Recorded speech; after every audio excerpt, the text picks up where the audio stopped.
Hello, wonderful learners. Welcome back to Literary Rides. I am Dr. Madhuri. Let me begin with a simple question. Can you say two waters? Can you say three furnitures? If you have ever felt confused about such sentences, today's lesson will remove that confusion completely. Today we are going to understand countable and uncountable nouns, a concept that directly affects your articles, quantifiers, spoken English, and exam accuracy. Let us begin systematically. In English grammar, nouns can be divided into two important categories based on whether they can be counted. Some nouns can be counted as individual units. Some nouns cannot be counted individually, only measured or referred to in quantity. These two categories are called countable nouns and uncountable nouns. Understanding this distinction is essential because it decides whether we use a or an, whether we use some, much, or many, and whether a noun can be plural or not. This affects your article usage, subject verb agreement, and your ability to write grammatically sound sentences. Let me provide you with a systematic framework to understand this. Let us begin with countable nouns. A countable noun is a noun that can be counted using numbers and has both singular and plural forms. For example, one apple, two apples, three apples. Apple is a countable noun because you can count each apple separately. Other common examples include a book, two books, a chair, four chairs, a pen, 10 pens, because these nouns are countable.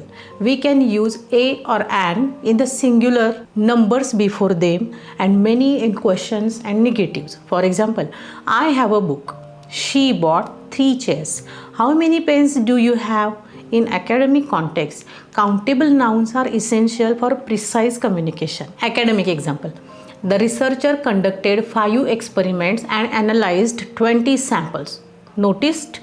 Experiments and samples are countable. We use numbers and plural forms. Countable nouns represent objects, people, or ideas that exist as separate or individual units.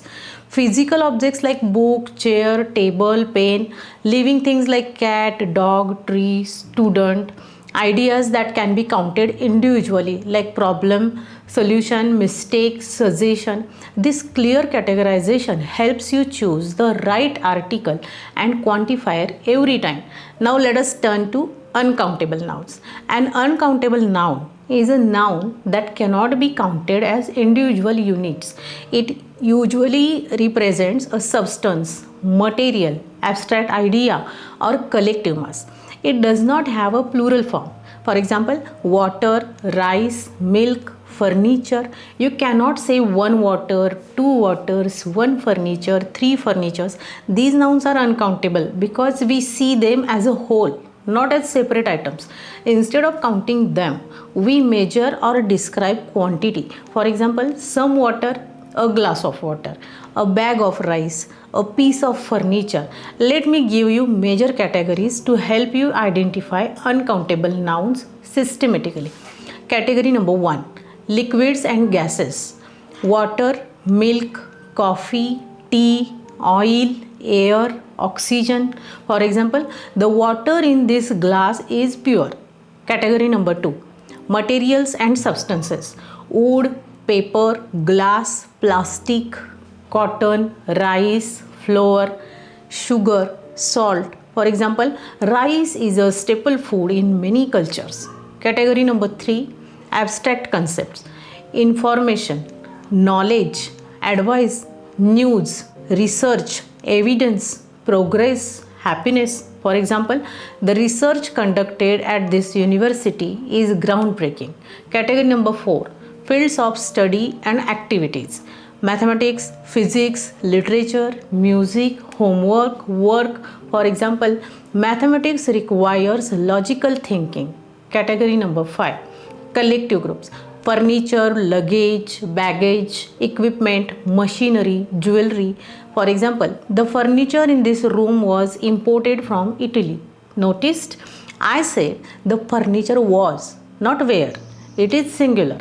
Understanding these categories will help you recognize uncountable nouns instantly. Now let us connect this concept with articles. With countable nouns, we use a or an for singular forms. Examples: a book, an apple, a chair. With uncountable nouns, we do not use a or an. We use some, much, or measurement expressions. For example, some water, some rice, much information.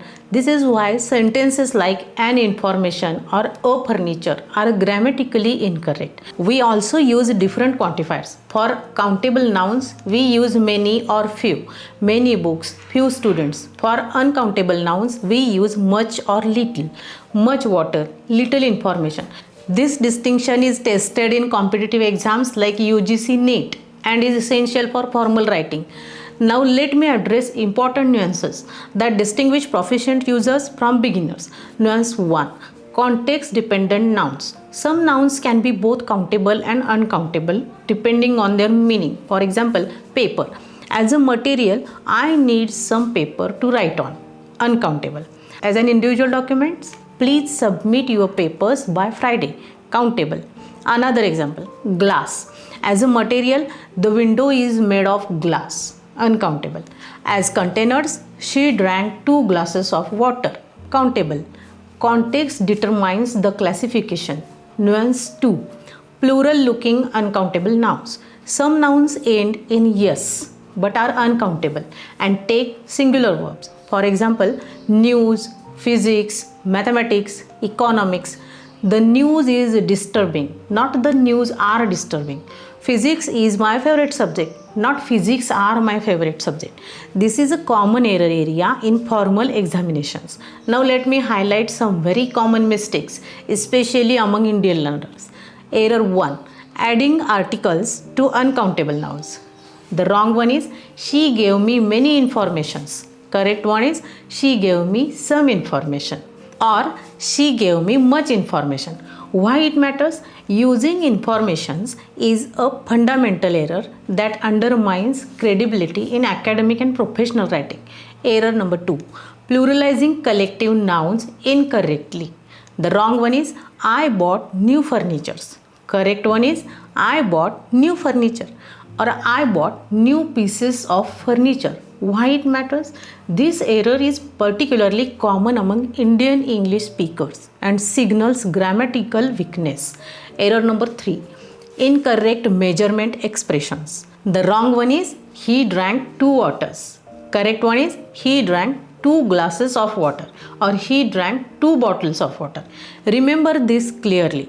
Uncountable nouns never take yes. If you need to count them, use containers or measurement units. Now let us practice together. Think carefully before answering. Question number 1. Is apple countable or uncountable? Correct. Apple is countable. We can say 1 apple, 2 apples, many apples. Question number 2. Choose the correct option. I need dash advice. Is it an advice or some advice? Correct answer is some advice. Advice is uncountable. We cannot say an advice or 2 advices. Question number 3. Correct this sentence. He gave me 2 informations. Correct form. He gave me some information. Information is uncountable.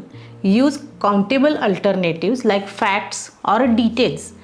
Excellent work today.